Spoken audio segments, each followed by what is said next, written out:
সমস্ত গুনাহ মাফ করে দিবেন। এবং এই আমলের মধ্যে রমাদান মাসের এই যে আমল, গুরুত্বপূর্ণ এই আমল, এই আমলের মধ্যে আল্লাহ ক্ষমার কথা বলেছেন। কিসের কথা বলেছেন?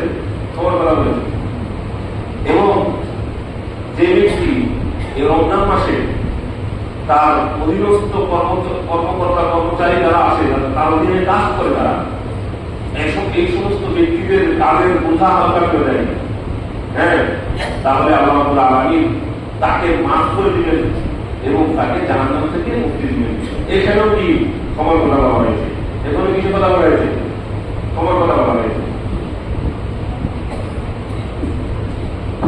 যে ব্যক্তি তেলাওয়াতের ক্ষেত্রে, সাধারণত রমজান মাসে মানুষ তেলাওয়াত বেশি করে, কোরআন তেলাওয়াতের ব্যাপারে বলা হয়েছে যে কোরআন এবং কি রোজা আল্লাহ রাব্বুল আলামিন দরবারে কালকে আমাদের সুপারিশ করবে। রোজা